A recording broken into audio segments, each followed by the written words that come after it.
जी अस्सलाम वालेकुम। मैं आज आपके साथ एट उन कंट्रीज़ के नाम डिस्कस करूंगा, शेयर करूंगा जो स्टूडेंट्स को अपनी ग्रेजुएशन के कंप्लीट होने के बाद पीआरशिप ऑफर करते हैं, मींस परमानेंट रेजिडेंसी। ये 9 कंट्रीज़ कौन से हैं जहां पर आप अपनी एजुकेशन को कंप्लीट करते हैं और फिर उसके बाद वो आपको पीआर देते हैं। तो आज हम उन 8 कंट्रीज़ के नाम आपके साथ शेयर करेंगे।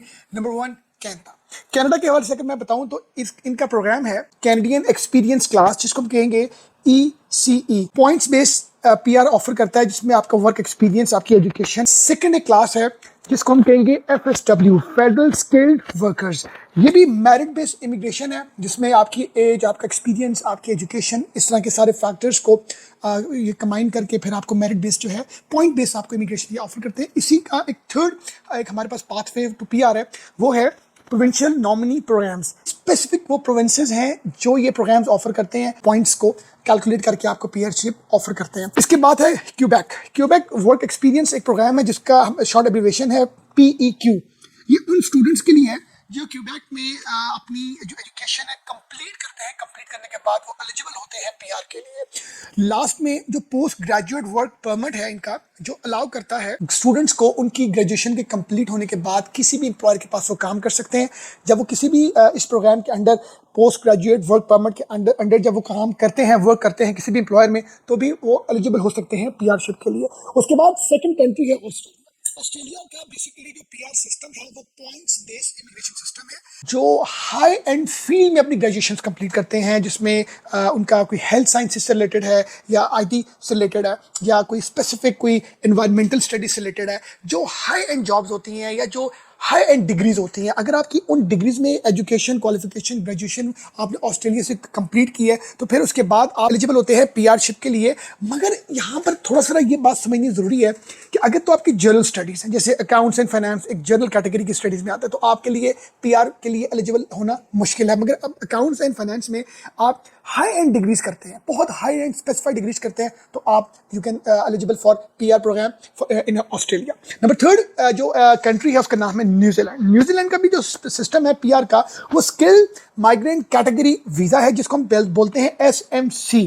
ये अगेन पॉइंट बेस्ड सिस्टम है जो बेस करता है आपके एक्सपीरियंस पर, आपकी उस डिग्री पर और आपके उस वर्क एक्सपीरियंस पर और आपकी एज पर। अपनी ग्रेजुएशन के बाद न्यूजीलैंड में काम कर सकते हैं, रह सकते हैं, और इसके बाद अपनी उस पीआर की आप उन स्पेसिफिक पॉइंट्स को मीट कर सकते हैं। नंबर 4 में कंट्री आता है जर्मनी। जर्मनी के हवाले से अगर मैं आपको बात बताऊं तो ये स्टूडेंट्स को अलाउ करता है कि वो अपनी ग्रेजुएशन कंप्लीट करने के बाद 18 मंथ्स तक वहां पर जॉब हंट कर सकते हैं। जब उनको with in 18 months after the completion of their graduation, तो अगर उनको 18 मंथ्स के अंदर कोई ना कोई ऐसी जॉब मिलती है या कोई ना कोई उनको ऐसी अपॉर्चुनिटी काम की मिलती है, तो फिर वो उस पीआरशिप के लिए एलिजिबल हो जाते हैं।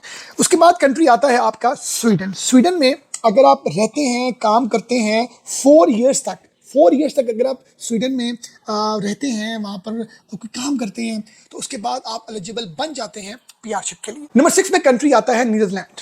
नीदरलैंड्स क्या है कि वो उनका जो पीआर प्रोग्राम है, उसमें अगर तो आपकी डिग्री बहुत ही हाई एंड की है, आपने अपनी एजुकेशन को कोई हेल्थ केयर इंडस्ट्री से रिलेटेड आपने एजुकेशन की है, एनवायरमेंटल से रिलेटेड की है, आपने आईटी से रिलेटेड की है, आपने कोई बायोलॉजी से रिलेटेड की है, या आपकी बड़ी कोई पेट्रोलियम से रिलेटेड ग्रेजुएशन है, तो अगर तो आपकी ग्रेजुएशन बहुत ही टेक्निकल और हाई एंड कोई आपकी ऐसी डिग्री है, कोई जनरल ट्रेड की नहीं है, तो फिर आप जो है नीदरलैंड्स में इमिग्रेशन के लिए अपनी रिक्वायरमेंट को फुलफिल कर सकते हैं।